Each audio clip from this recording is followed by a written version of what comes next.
Question number 6, ABC is an isosceles triangle.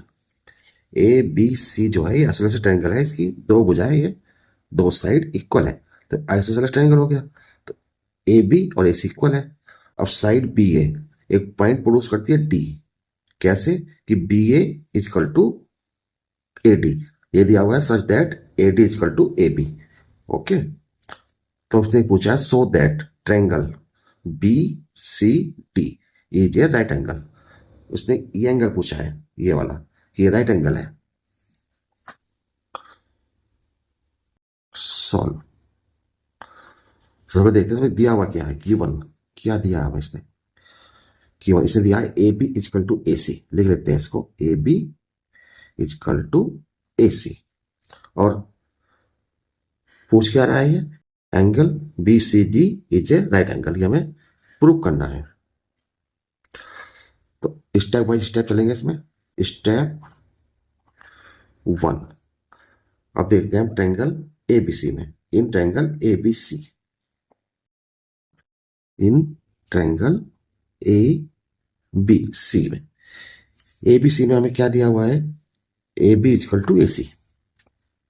लिख लेते हैं इसको, AB इजकल टू AC, ये हमें क्वेश्चन में दिया हुआ है, तो रिजल्ट लिख देते हैं गिवन। ABC ट्रायंगल में इस एंगल को हम x मान लेते हैं। सपोज करो ट्रायंगल ये x है, ABC आइसोसेलेस ट्रायंगल है, तो इसके सामने का ये एंगल और इसके सामने का ये एंगल दोनों बराबर होंगे, तो चलिए लिखते हैं हम angle x equal to angle B। Angle x equal to angle B।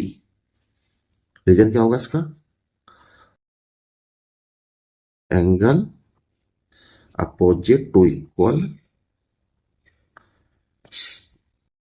Side in triangle are equal.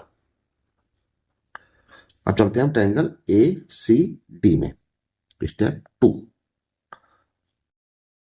Step 2, ये इक्वेशन 1 हो गई। चलते हैं स्टेप 2 में। ट्रायंगल इन ट्रायंगल ACD में, ACD में क्वेश्चन में क्या दिया हुआ हमें, AC इजकल टू AD। लिख लेते हैं हम AC इजकल टू AD, ये हमें दिया हुआ है क्वेश्चन में। इस एंगल को हम y मान लेते हैं। अब देखिए ये भी आइसोसेलेस ट्रायंगल है ACD भी, क्योंकि ये दो भुजाएं दो साइड बराबर है, तो इसके सामने का अपोजिट एंगल और इसके सामने का अपोजिट एंगल दोनों इक्वल होंगे, तो यानी कि angle y equal to angle D। लिख लेते हैं इसको, angle y equal to angle D। Reason वही जो हमने ऊपर लिखा था, ये angle opposite to equal side in triangle are equal. ये हमारी हो गई इक्वेशन 2। अब हम इक्वेशन 1 और इक्वेशन 2 को दोनों को ऐड करते हैं। Adding equation 1 and equation 2, angle x plus angle y equal to angle B plus angle D। ठीक, अभी देखिए आप, angle x plus angle y, angle x plus angle y को क्या लिख सकते हैं हम, angle x plus angle y को लिख सकते हैं हम एंगल BCD। लिख लेते हैं इसको, एंगल BCD। देखो ये एंगल x है, ये एंगल y है, तो ये पूरा एंगल मिलके क्या बनेगा, angle BCD equal to angle B plus angle D। ये होगी हमारी इक्वेशन 3। अब चलते हैं हम स्टेप 4 में। इन एंगल BCD, ये लेते हैं पूरा एंगल हम BCD, जो उसने पूछा है so that BCD is a right angle. अब लेते हैं हम ट्रायंगल BCD। किसी भी ट्रायंगल के इंटीरियर एंगल का सम 180 होता है। तो जैसे ट्रायंगल BCD लिया हमने, तो इसके इंटीरियर एंगल, एक तो एंगल बी है, angle B plus angle D plus angle BCD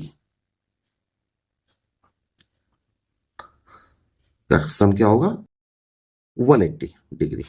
angle B plus D, angle B plus D equal to क्या है? Angle BCD।